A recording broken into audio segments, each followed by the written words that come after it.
Pretty losses suck. That's about all I got to say about it. Let's get into it. Welcome back to the Tailgate Show. I'm BearJer54 on X. Jeremy Kramer. This is the Tailgate Show. Man. What an opportunity that just slipped through our hands. So much good done prior to this game starting, and then that first half unfolds. And it's just god awful. You get the turnover from C.J. Gardner-Johnson, and you trip over your dick. You just trip over your dick. It's like, nope, we don't want any points. You have to punt. It's I'm not going to be super pessimistic on it, because the second half looked like you were the dominant team, even though, at least offensively, it felt like we were dominant. In the first half, I'm just screaming, run the ball. Run the fucking ball. And I felt like we couldn't get into those sets. We couldn't get that going for whatever reason. And then, you could see in the second half what running the ball does. Running the ball it gasses defenses out. They didn't want no part of it. They didn't want any part of what was happening in that second half. They were tired. They were getting beat physically. And the Bears were the more physical team on offense. Still, not enough. I don't mind the play action on fourth down. I wish it would have been third down. I would rather have seen that on third down. That's just my opinion. If you're going to run that kind of play, and you're in close, you've got a shot. You've got another down to play with. But they didn't. And Caleb throws up kind of let's call it what it was. It was a duck. It was a lame duck. And doesn't get that anywhere near Cole. And Cole didn't have a shot. I mean, he just didn't. So, I'm not mad at the play. I'm just mad at the timing of it. I'm also kind of upset about the timeout that preceded that play earlier in the drive. So, if you keep that timeout, then, you've got 3 timeouts, you get the ball back, and even though it would have been a last gasp, I think we've seen enough from this team to not discount a last gasp. So, the defense, they run a stretch play later in the game to Josh Jacobs. You got 4 guys there, and Jacobs puts his foot down, makes a cut. Nobody gets him. Jalen Johnson looks disinterested in trying to tackle him, throwing his arms up, and then chases him down after he's gained 21 yards. You'll see it on tape if you've seen it. He just kind of he doesn't really throw his hands up straight in the air. He kind of does a shoulder shrug with his hands.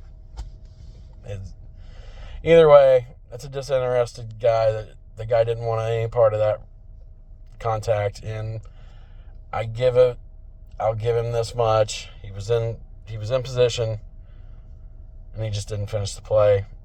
And neither did the other guys. Sweat didn't make the play. Nobody made the play. And in a game like that, you've got to make plays. Second part of this defensive conversation is quick slants kill the Bears. Green Bay has ran quick slant against us for decades. Decades. Reroute the receiver, man. That's all you got to do is put a hand on him and change the timing up a little bit. That didn't happen. Gardner-Johnson gets torched. Credit, Christian Watson for putting his foot down and getting away. I mean, you're running a press concept, but you can't you don't touch him.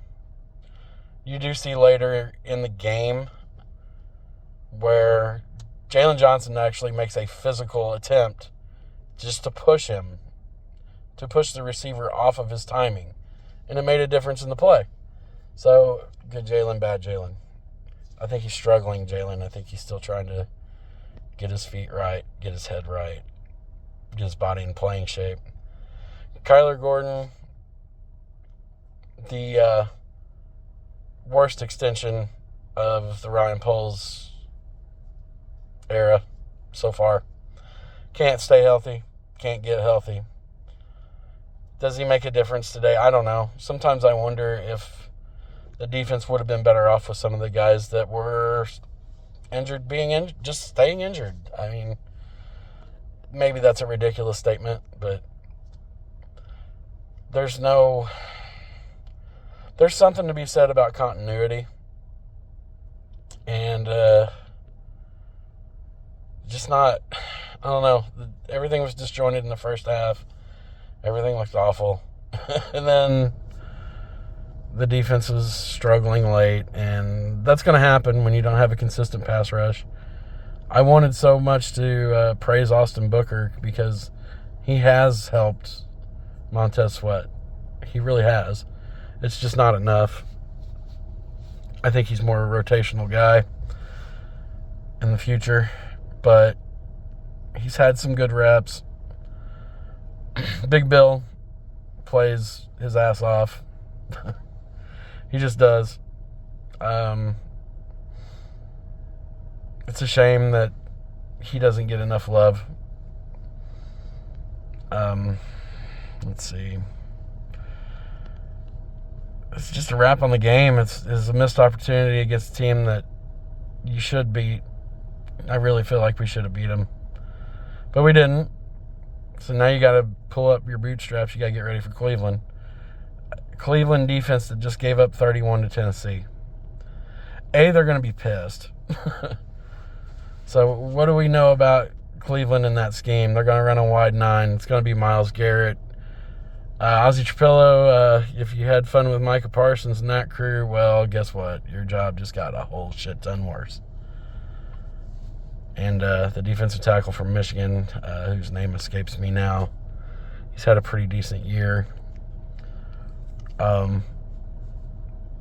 Shedeur played. They put points up against Tennessee. I mean, Tennessee isn't exactly the end-all be-all of defenses, but neither is ours. One thing they do is they get Judkins involved, so you've got to stop the run, and you've got to stop screen passes to him, and him out of the backfield. So who's on that detail? It's going to be corners. It's going to be C.J. Gardner-Johnson again is going to be put on an island. I think that's the plan. I would assume that would be the plan from Cleveland.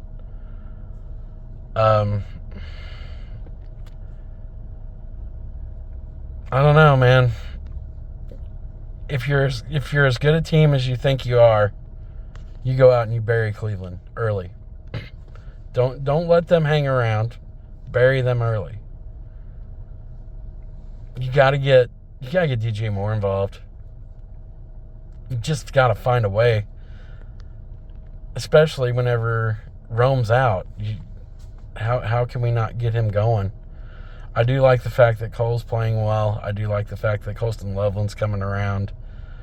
But, man, you got to get DJ going. If you get DJ going, that's just another angle that you can attack teams with. And not just bubble screens, because, God forbid, the god-awful bubble screen early, I was just like, I can't even with this shit. I just can't. They do end up hitting one later with Burden, where it's a piss missile right, and he cuts up and he gets about like 10 or something. But that was like, I felt like the first time that play's ever worked. It's like, wow, it can work. But I would like to see DJ Moore get more involved. More deep shots. You got to stretch the defenses somehow, and it feels like that's one point that the Bears offense doesn't do enough of. I think you got to stretch some defenses out so you can get some of that underneath stuff. But once again, like I said, Cleveland coming up. If you're as good as you think you are, then go out and prove it against an inferior opponent. And Cleveland has been an inferior opponent for a lot of teams, for most of the league. So don't do like you did 2 years ago and last year. Don't let them hang out. Don't just bury them. Bury them early and often. Get Kyle Monangai the ball early. Get him running, because he is the epitome of smash a motherfucker's face. That's him. You saw it in the replay where the helmets are busted up because homie didn't lead with his head. Well, the Packer guy did, but that's a different story. We don't get those calls. Anyway, bear down. Have a great week. Let's get 1 versus Cleveland. 10 wins ain't enough. We got to get 11. You got to come back ready for Green Bay. But don't play with your food. I think that's the theme of the week. Don't play with your food. Peace out.